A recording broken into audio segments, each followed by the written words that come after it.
우리 같이 말씀 보겠습니다. 사도행전 12장 6절에서부터 19절까지의 말씀만 좀 보겠습니다. 사도행전 12장 6절에서부터 19절 말씀 우리 드라마 바이블로 함께 경청하겠습니다.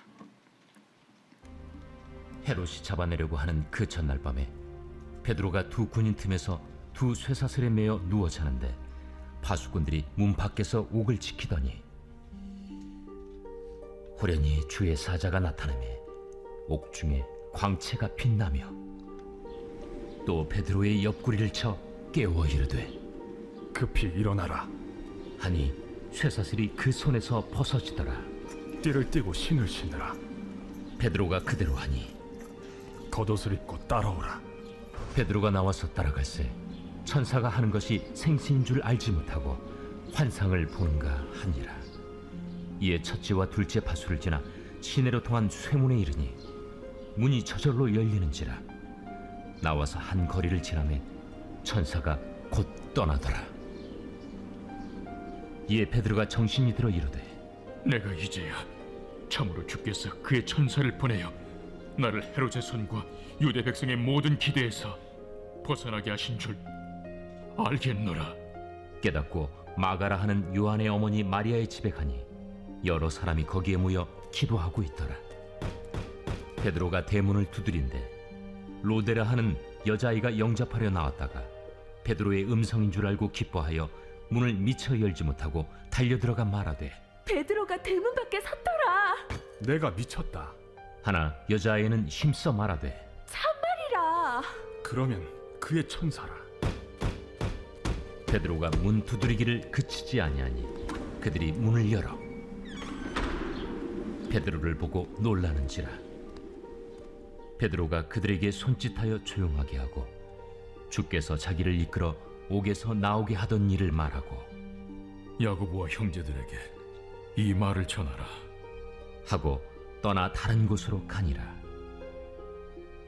날이 새매 군인들은 베드로가 어떻게 되었는지 알지 못하여 적지 않게 소동하니 헤롯이 그를 찾아도 보지 못하매 파수꾼들을 신문하고 죽이라 명하니라. 헤롯이 유대를 떠나 가이사라로 내려가서 머무니라. 아멘. 여러분 반갑습니다.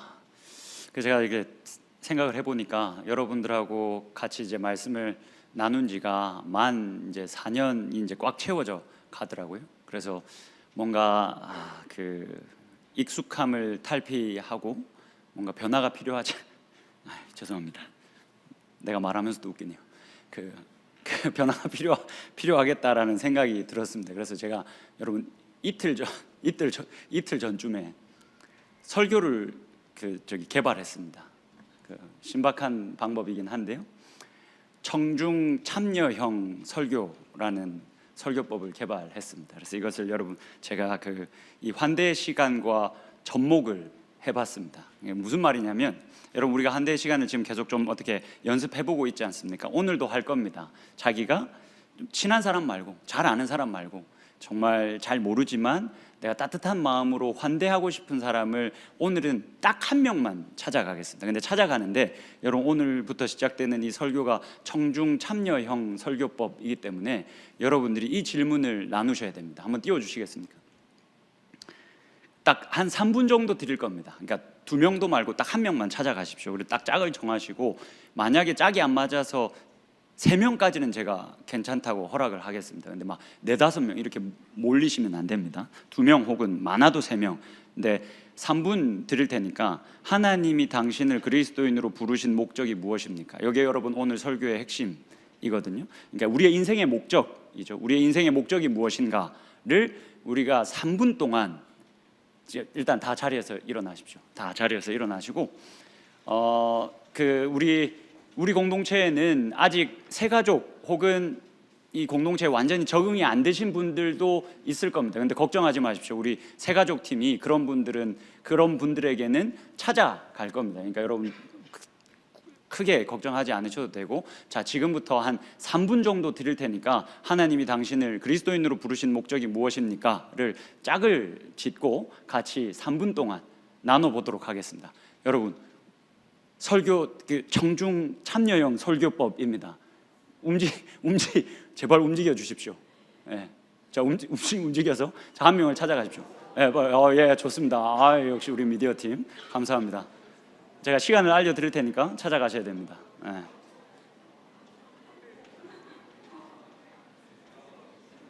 인사를 하지 못했던 분들에게 가셔야 됩니다. 새가족 팀들 활발하게 빨리 찾아가십시오. 새가족 팀들. 예. 좀 뻘쭘하다 싶으면 손을 드셔도 됩니다.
자, 여러분 마무리를 해주시겠습니까? 시간이 다 됐습니다. 네, 자리로 돌아오시죠. 네, 제 자리로 돌아오시겠습니다.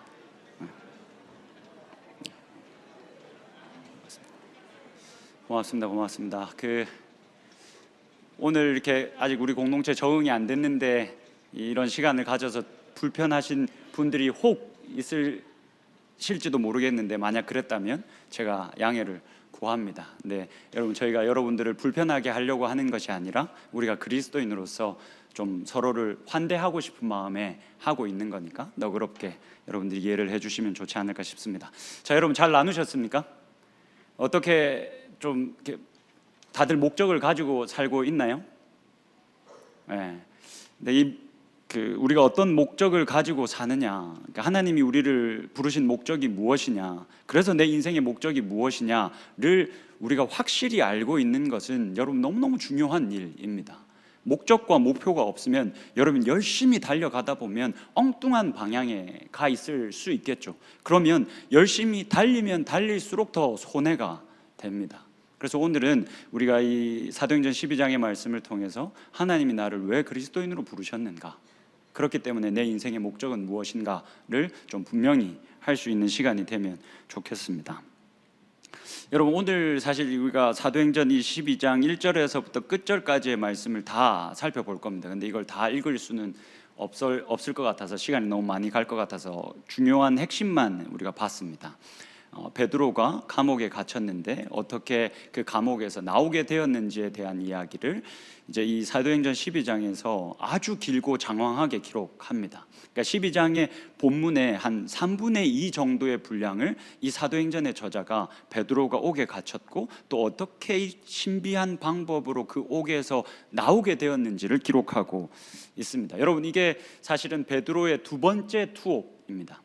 여러분 우리가 이전에 작년에 이미 나눴었습니다. 사도행전 5장에 보면 사도들이 투옥되는 장면이 기록됩니다. 그때 베드로도 투옥이 됐고 투옥이 되었다. 그때도 하나님께서 천사를 보내서 사도들을 건져 내시죠. 근데 이 장면과 오늘 12장의 장면을 비교해 볼 필요가 조금 있습니다. 여러분 그 말씀을 비교해서 한번 보겠습니다.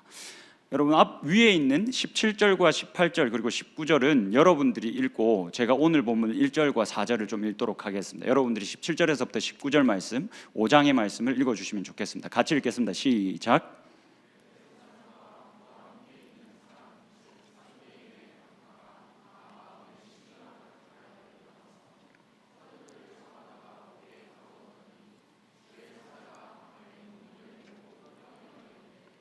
여러분 이때 이제 사도들이 투옥이 됐을 때 사도들을 감옥에 쳐넣은 사람들은 유대 지도자들이었습니다. 그러니까 끼케야 이 피지배국의 지도자들이었다라는 겁니다.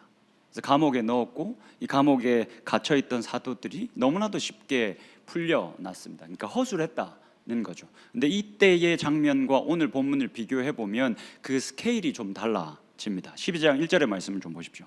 그때에 헤롯 왕이 손을 들어 교회 중에서 몇 사람을 해하려 하여 잡음에, 여러분 여기서 헤롯 왕은 예수님이 태어나셨을 때 유아 살해를 명령한 헤롯 대왕이 아닙니다. 그의 손자 헤롯 아그리파 1세라고 불리는 사람입니다. 이 사람이 그 할아버지를 진짜 제일 많이 닮은 지도자였습니다. 그러니까 정치적으로 수완이 굉장히 뛰어난 사람이었던 거죠. 사실 이 사람은 어렸을 때 로마로 보내져서 로마에서부터 사실 굉장히 큰 비호를 받는 사람이기도 했습니다. 그래서 이 사람이 가지고 있는 이런 어떤 힘과 권력이 그 기반이 아주 탄탄했다라고 보시면 됩니다. 근데 이 사람이 그뿐만이 아니라 정치적 수완도 뛰어났던 겁니다. 근데 이제 유대 사회를 이제 이 헤롯 아그리파가 다스리고 있는데 보니까 이 그리스도인, 그러니까 예수를 따르는 사람들이라고 하는 자들이 점점 뭔가 힘을 얻어가기 시작하는 겁니다. 사람들이 많이 모이기 시작하는 겁니다. 그랬더니 어떤 일이 일어납니까? 당연히 유대 종교 지도자들이 기분이 나쁘겠죠. 왜냐하면 자신이 잡아 죽인 예수를 메시아다라고 이 사람들이 계속 주장을 하니까 그거를 이 헤롯 아그리파가 본능적으로 읽어낸 겁니다. 그래서 교회를 핍박해 주기 시작합니다. 누구를 위해서?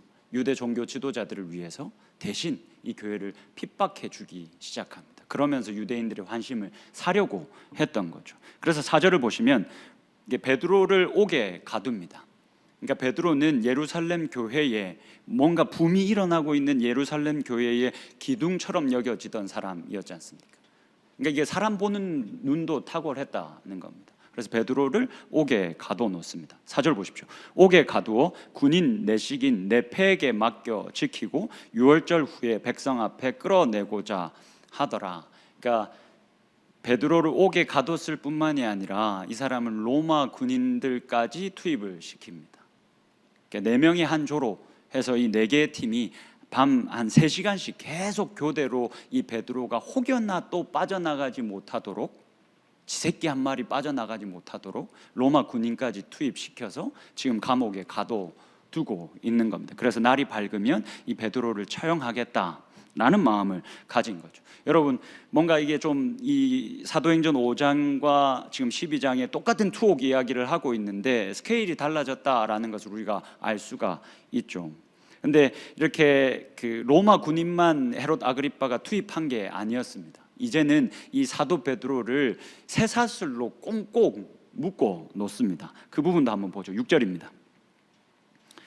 헤롯이 잡아내려고 하는 그 전날 밤에 베드로가 두 군인 틈에서 두 쇠사슬에 매여 누워 자는데 파수꾼들이 문 밖에서 옥을 지키더라. 이 두 군인 틈에서 지금 이 쇠사슬에 매여 있다. 여러분 이런 겁니다.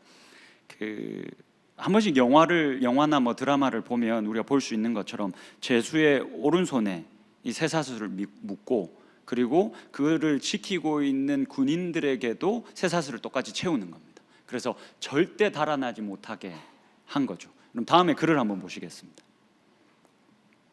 종종 여기에서처럼 죄수들은 간수들에게 쇠사슬로 묶여 있었다 보통은 한 손만 쇠사슬에 묶인 경우 제수의 오른쪽 손목이 군인의 왼쪽 손목에 연결되었다. 두 명의 간수 사이에 쇠사슬로 묶여 있었기 때문에 베드로는 일반적인 경우보다 훨씬 더 철저하게 감시받고 있었던 셈이다.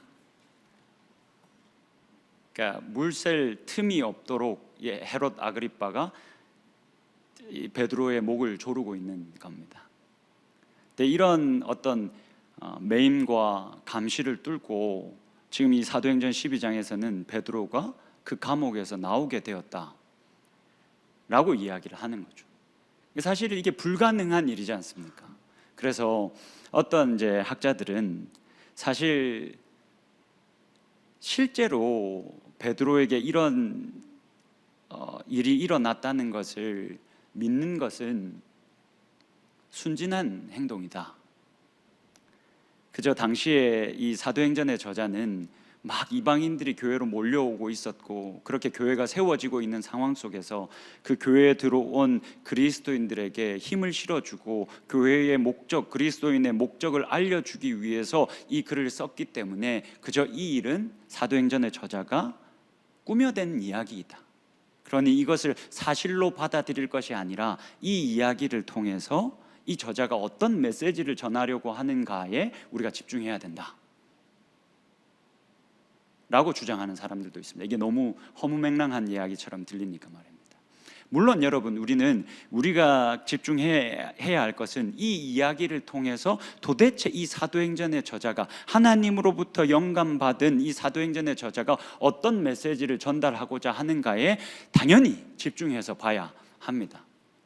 여러분, 그와 동시에 그럼에도 불구하고 이런 일이 일어났다라는 것을 그저 사실로 받아들이는 것은 학식 있는 사람들이 해야 할 태도나 방식이 아니다라는 말에는 저는 동의를 할 수가 없습니다. 여러분, 제가 그 사도행전 5장 설교할 때도 이 사도들이 옥에 갇혔다가 이게 구출된 이야기를 여러분들과 나누면서 한 학자의 글을 인용했었는데 오늘은 가져오지는 않았습니다. 그때 그 인용한 학자가 뭐라고 말하냐면 성경에서 일어나는 이 기적들이 인간들이 일으킨 기적이 아니라는 것을 우리가 기억해야 할 필요가 있다라는 이야기를 합니다. 무슨 말입니까?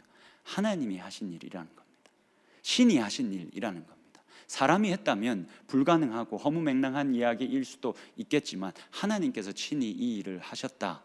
그러니까 우리가 충분히 이를 사실로 받아들일 수 있다. 이것을 사실로 받아들이냐 안 받아들이냐의 문제는 학식이 있고 없고의 문제가 아니라 믿음이 있고 없고의 문제이다 라는 이야기를 합니다. 그래서 저는 물론 이 이야기에서 저자가 말하고자 하는 메시지가 훨씬 더 중요하다고 생각하지만 그와 동시에 하나님이 원하시면 이 놀라운 일도 이루신다 라고 믿습니다. 네, 여러분, 중요한 것은 어쨌든 이렇게 진짜 지새끼 한 마리도 못 빠져나가도록 헤롯 아그리빠가 이 베드로의 목을 졸랐는데 베드로가 그 감시와 그 매임을 뚫고 하나님이 천사를 보내셔서 유유히 빠져나오게 했다라는 겁니다. 그것을 사실 사도행전의 저자는 아주 길고 장황하게 그리고 디테일하게 우리들에게 이야기한다라는 겁니다. 여러분, 제가 보통 설교를 준비할 때 먼저는 본문을 열심히 읽습니다. 여러 번 반복해서 읽습니다. 그리고는 이렇게 문단을 막 나눠 봅니다. 오늘 본문처럼 이게 본문이 길면 제가 문단을 나눕니다. 문단을 나누고 제 나름대로 그 문단의 제목을 정해 봅니다. 그리고는 여러 이 성경의 번역본들을 비교해 봅니다. 그리고 필요하면 원어도 막 찾아서 봅니다. 그런 일들을 다 한 다음에 제가 제일 중요하게 생각하는 것이 하나가 있습니다. 제가 스스로에게 물어봅니다. 그래서 이 본문에서 저자가 소개하고 싶어하는 하나님은 어떤 하나님인데, 그래서 이 이야기를 통해서 드러나는 하나님은 어떠한 하나님인데 라는 질문을 제가 스스로 저에게 던지고 제가 답을 합니다. 그래서 여러분, 제가 이 12장의 말씀을 읽고 또 읽으면서 읽고 난 다음에 이렇게 썼습니다. 고통 가운데 있는 그리스도인들을 보호하시는 하나님 이라고 썼습니다. 근데 이렇게 딱 쓰고 나니까 이 본문에 아주 짧게 아주 간략하게 등장하고 있는 한 인물이 눈에 계속 밟히는 겁니다. 하나님이 분명히 고통당하는 자기 백성들, 그리스도인들을 보호하시는 분이 맞는데, 그래서 내가 그렇게 썼는데 이렇게 써놓고 보니까 본문에 등장하고 있는 한 사람이 계속 뭔가 제 옆구리에 가시처럼 저를 찌르는 겁니다. 여러분 다시 돌아가서 본문 1절과 2절에 오늘 우리가 읽진 않았지만 1절과 2절의 말씀을 같이 한번 보겠습니다. 제가 읽어 드릴 테니까 잘 한번 보십시오. 그때에 헤롯 왕이 손을 들어 교회 중에서 몇 사람을 해하려 하여 요한의 형제 야고보를 칼로 죽이니. 여러분 이 야고보라는 사람이 왜 제 눈에 밟혔는지 이해되십니까? 하나님이 베드로를 기가 막힌 방법으로 구하셨거든요.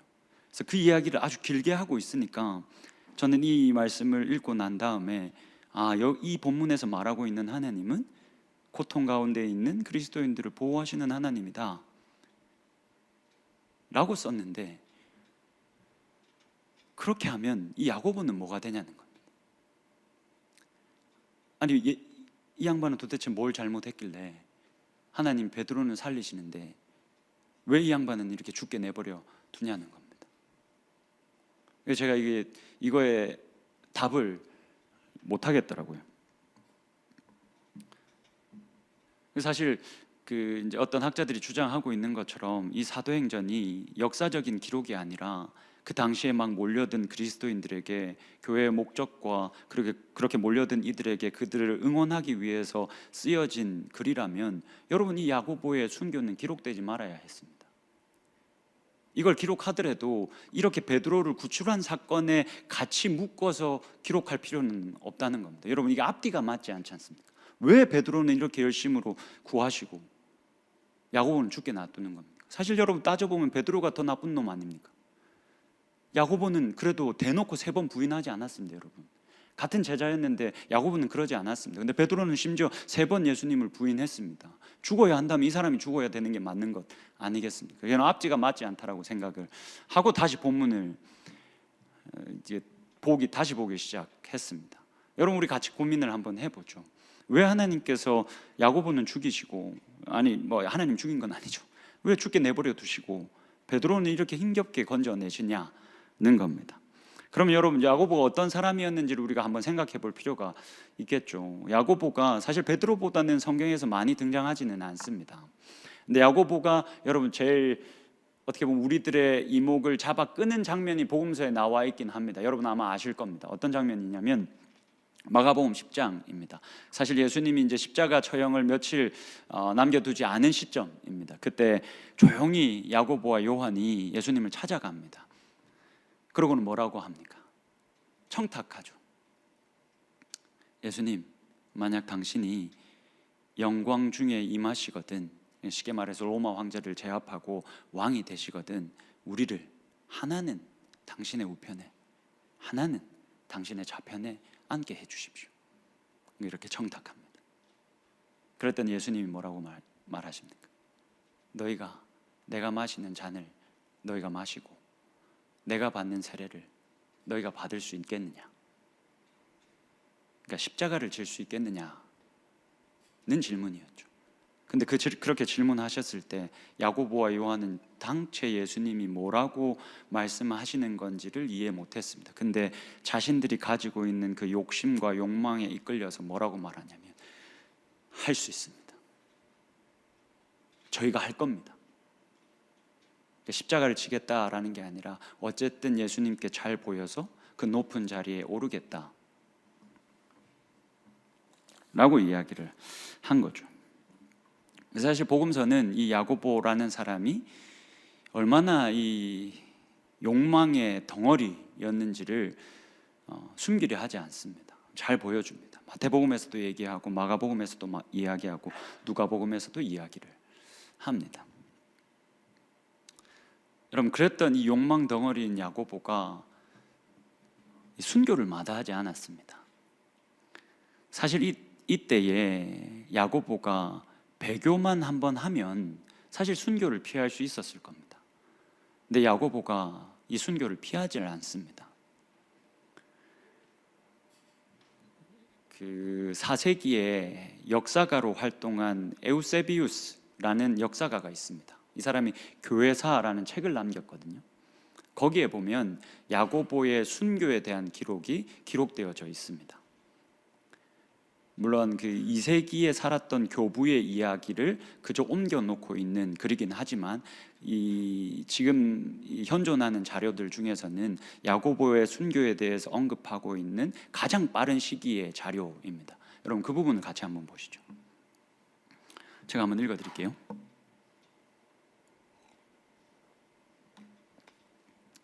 그에 따르면 야고보를 재판정으로 끌고 갔던 사람이 야고보가 자신의 믿음을 증언하는 모습을 보고 감동을 받아 자신도 그리스도인이라고 고백하게 되었다는 것이다. 여러분 이게 무슨 말이냐면 야고보를 고발한 사람이 있었는데 야고보를 고발한 사람이 그리스도인이었다는 겁니다.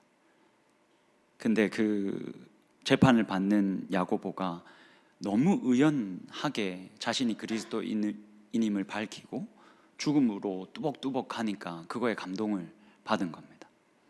그래서 그들은 둘 다 함께 끌려가게 되었다. 감동을 받고 나도 그리스도인입니다 라고 고백하게 된 거죠.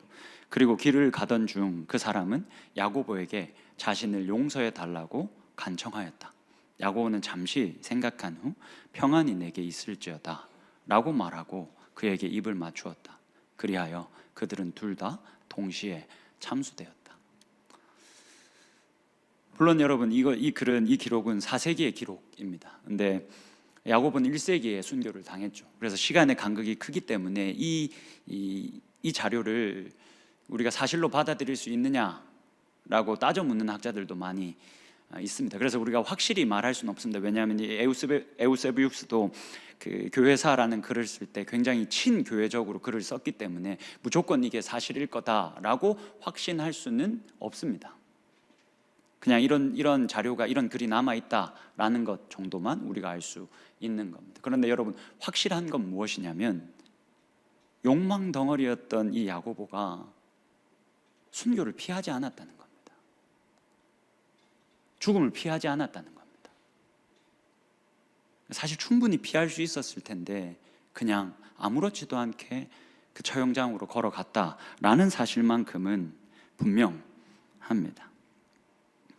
자, 여러분 제가 왜 하나님이 야고보는 이렇게 죽게 내버려 두시고 왜 베드로는 이렇게 열심으로 살려내셨는가에 대한 답을 찾기 위해서 이런저런 자료들을 뒤져봐도 그 답을 찾기가 어려웠습니다. 근데 여러분 그 질문에 대한 실마리를 제가 오늘 본문에서 발견했습니다. 7절의 말씀을 한번 보시죠. 7절의 말씀을 여러분들이 한번 읽어주시면 좋겠습니다. 같이 읽겠습니다. 시작.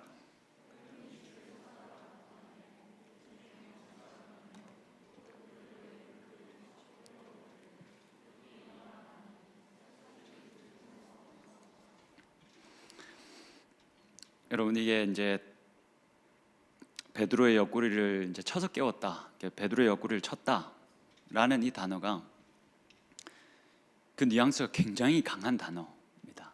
그 이해를 돕기 위해서 이게 어느 정도의 뉘앙스냐면 이렇게 표현할 수밖에 없습니다. 천사가 자빠져 자고 있는 베드로의 옆구리를 쳐서 뽀사삐다, 쉐리마 쳐서 뽀사삐다 라고 표현해야 이 뉘앙스가 전달이 됩니다. 여러분 그 오늘 본문의 이제 후반부에 가면 하나님께서 이 헤롯 아그리빠를 치셨다라고 하는 기록이 있습니다. 근데 그때 아그리빠를 쳤다라는 단어와 천사가 베드로의 옆구리를 쳐서 뽀샀다라는 단어가 똑같습니다. 그러니까 그만큼 강한 단어라는 겁니다. 무슨 말입니까? 이게 베드로가 진짜 깊이 잠들었다는 겁니다. 다음에 글을 한번 같이 보시죠. 이 강한 표현은 또한 베드로가 얼마나 깊이 잠들어 있었는지를 암시한다. 그는 사도행전 12장 11절에 이르러서야 완전히 정신을 차리게 된다. 비몽사몽간에 계속 끌려 나가죠. 베드로가 그 말을 하는 겁니다. 천사가 그를 깨우기 위해 몸을 쳐야 했고 심지어 12장 9절에 이르러서도 그는 자신이 정말 깨어 있는 것인지 확신하지 못하고 있었다. 그래서 이 크레이그 키너라는 이 학자도 이런 강한 단어를 사용하면서 이 베드로가 그 감옥 안에서 완전한 평안을 누리고 있었다라고 이야기를 합니다. 그러니까 여러분, 베드로가 이 감옥 안에 있으면서 참 놀랍게도 여기를 어떻게 빨리 빠져나가야 하지? 어떻게 빠져나갈 수 있지? 를 고민하지 않았다는 겁니다. 여러분, 그걸 고민했으면 이렇게 깊이 잠들 수 없었겠죠. 근데 베드로가 그걸 고민하지 않았습니다. 하나님이 나를 여기서 어떻게 건져주시지? 언제 건져주시지? 이걸 고민하지 않았다는 겁니다. 그저 그 자리에서 깊이 잠자고 있었습니다. 아마도 베드로는 그 감옥에 갇혀있던 그 시간을 기회라고 생각을 했었던 것 같습니다. 나에게 생겨난 또 다른 기회라고 생각을 했었던 것 같습니다. 여러분, 어떤 기회라고 생각을 했을까요? 사도행전 16장에 가보면 또다시 이와 비슷한 투옥 이야기가 기록이 됩니다. 이번에는 사도 바울과 실라가 감옥에 갇힙니다. 그러니까 바울이 2차 전도 여행을 다니면서 막 복음을 전하다가 누명을 쓰고 감옥에 가게 됩니다. 근데 여러분 아시겠지만 그 감옥에서 바울과 실라가 뭐 합니까? 기도합니다. 찬양합니다. 그 감옥 안에서 바울과 실라가 찬양을 하자 어떤 일이 일어났다라고 말하냐면 지진이 우르쾅쾅 일어났다. 그래서 이 옥터가 다 흔들려 버렸다. 그래서 모든 죄수들을 메고 있던 그 착고가 다 풀려 버렸다 라고 이야기합니다. 여러분, 그랬으니 어떤 일이 일어났겠습니까?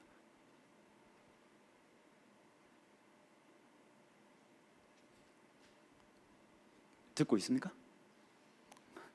여러분, 그 청중 참여형 설교를 우리가 하고 있습니다. 여러분, 어떤 일이 일어났겠습니까? 당연히 도망가지 않겠습니까? 모든 죄수들이 옳다구나 하고 다 도망가지 않겠습니까? 그래서 그 간수가 뒤늦게 자다가 깨가지고 이 상황을 발견한 다음에 자결하려고 합니다. 죽어버리려고 합니다. 왜냐하면 당시에는 간수가 어떤 죄인을 하나 놓쳐버리면 죄인이 받아야 할 그 벌을 간수들이 받게 되어져 있었습니다. 그래서 어차피 죽은 목숨인 겁니다. 그래서 이 간수가 그냥 죽어버리려고 합니다. 근데 여러분, 그 감옥에서 도망가지 않고 남아 있었던 두 사람이 있었습니다. 바울과 실라입니다. 자결하려고 하자 바울과 실라가 말립니다. 막 두려움에 벌벌 떠는 사람에게 다가가서 바울이 뭐라고 하는지 아십니까? 여러분 잘 너무 익숙히 들어서 알고 있는 말일 겁니다. 바울이 이렇게 말합니다. 주 예수를 믿으라. 그리하면 너와 내 집이 구원을 받으리라. 주 예수를 믿으라. 그리하면 너와 내 집이 구원을 받을 것이다. 여러분, 바울은 지금 감옥에 갇혀 있는 그 시간을 단순히 고난의 시간이라고 생각하지 않았습니다. 오히려 그 시간을 기회의 시간으로 생각을 했습니다. 어떤 기회입니까? 주 예수 그리스도를 증언할 수 있는 기회다 라고 생각을 했습니다. 그래서 옥문이 활짝 열렸음에도 불구하고 달아날 이유가 이 사람에게는 전혀 없었던 겁니다. 마찬가지죠. 베드로가 어떻게 그 감옥 속에서 깊이 잠을 잘 수 있었겠습니까? 어떻게 그 깊은 평안함을 누릴 수 있었겠습니까? 여러분, 당시에 뭐 에이스 침대가 감옥에 있었겠습니까? 뭐가 있었겠습니까? 그 차가운 땅바닥도 그 평안함을 막을 수가 없었습니다. 왜냐하면 베드로가 그 시간을 단순히 내가 지금 고난당하고 있다, 나는 고난 중에 있다, 내가 하나님으로부터 버려졌다 라고 생각하지 않고 이 시간이 주 예수 그리스도를 증언할 수 있는 기회의 시간이다 라고 생각을 했기 때문에 그렇습니다. 여러분 정리를 한번 해봅시다. 왜 하나님은 베드로는 건지시고 야고보는 건지지 않으셨습니까? 여러분 이 질문을 조금만 바꿔서 질문하면 답을 더 쉽게 찾을 수가 있습니다. 여러분 왜 이 욕망 덩어리였던 야고보는 순교를 저주라고 여기지 않았을까요? 왜 베드로와 바울은 지금 이 투옥 감옥에 갇혀 있는 이 시간을 왜 고난이라고 여기지 않았을까요? 왜 이 사람들이 왜 그렇게 했다라고 생각하십니까? 왜 야고보는, 여러분 순교는 사실 어떻게 보면 우리의 모든 걸 다 뺏어가 버리는 것이지 않습니까? 근데 왜 야고보는 이걸 순교, 저주라고 생각하지 않았을까요? 왜 베드로와 바울은 투옥을 고난, 재앙이라고 생각하지 않았을까요? 여러분 이들에게는 하나님이 자기를 부르신 그 목적이 뚜렷했습니다. 하나님이 나를 왜 그리스도인으로 부르셨는가? 하나님이 왜 나를 이 땅에서 살게 하시는가? 내가 평생 이 땅에 살면서 무엇을 목적으로 하면서 살아야 하는가를 이 사람들은 명확히 알고 있었습니다. 여러분 이 본문 같이 한번 보시죠. 베드로가 우리들에게 이와 같이 우리들의 목적, 우리들의 인생의 목적에 대해서 이와 같이 말합니다. 잘 한번 보십시오. 그러나 너희는 택하신 족속이요 왕 같은 제사장들이요 거룩한 나라요 그의 소유가 된 백성이니. 여러분 하나님께서 우리를 이렇게 귀하게 바꿔 놓으셨다, 우리의 존재를 이렇게 귀하게 바꿔 놓으셨다라고 말합니다. 그러고는 이어서 이는 너희를 어두운 데서 불러내어 그의 기이한 빛에 들어가게 하신 이의 아름다운 덕을 선포하게 하려 하심이라.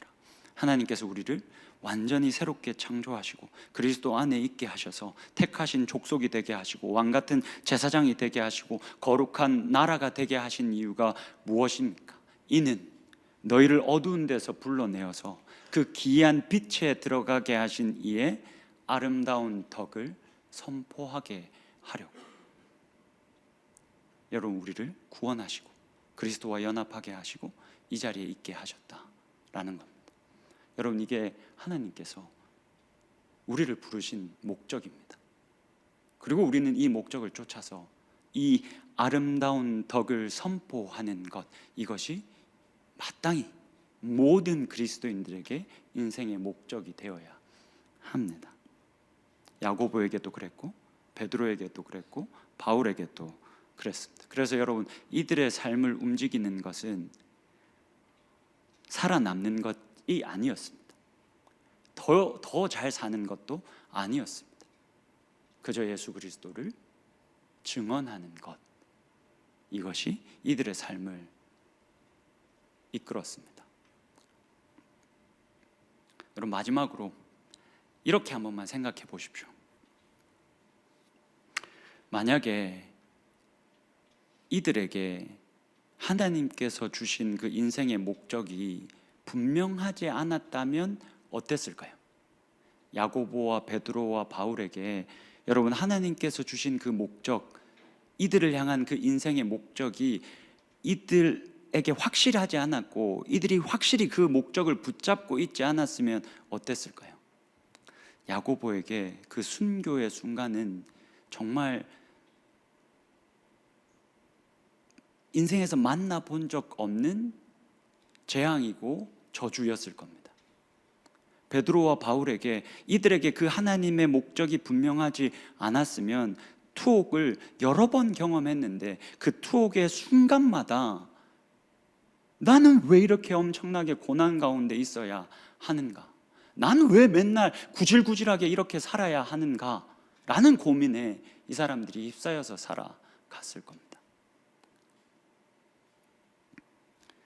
여러분 무슨 말을 제가 하는 거냐면 우리의 인생에 목적이 분명하지 않으면 깨어진 나의 가정이 어줍지 않은 내 능력이 별 볼 일 없는 내 학교와 내 직장과 내 커리어가 여러분 우리를 부르신 그 목적이 분명하지 않으면 평생 살아도 계속 재앙과 고난으로 나를 따라온다는 겁니다. 나를 왜 그리스도인으로 부르셨는가? 그래서 내 인생을 내가 어떻게 살아야 하는가에 대한 목적이 분명하지 않으면 여러분, 이러한 재앙과 고난 속에 우리가 발목이 계속 잡혀 살아가게 될 수밖에 없습니다. 여러분, 인생을 어떻게 바라보는가? 그리고 그 인생을 어떻게 바라보면서 그 위에서 내가 인생의 목적을 무엇으로 삼는가? 이 선택은 오롯이 여러분들에게 주어져 있습니다. 근데 내가 이 인생을 어떻게 바라보고 그 위에서 인생의 목적을 무엇으로 정하느냐에 따라서 여러분, 인생은 정말 많이 달라질 겁니다. 제가 확신하는 바, 하나님의 목적이 내 인생의 목적이 되지 않으면 여러분, 우리는 평생 비교와 경쟁 속에서 내 상황과 내 능력과 내 환경을 탓하며 살 수밖에 없는 굴레에서 벗어나지 못할 겁니다. 그러니 하나님께서 우리를 부르신 그 고귀한 목적을 우리가 기억하고 그 목적을 딱 정해놓고 그 목적을 향해서 열심히 달려가면서 성경에서 말하는 그 말도 안 되는, 세상 사람들이 다 이해할 수도 없는 그 인생 속에서 만나는 역설적인 풍성함을 저와 여러분들이 매번 느끼며 누리며 그렇게 살 수 있게 되기를 주님의 이름으로 축복합니다.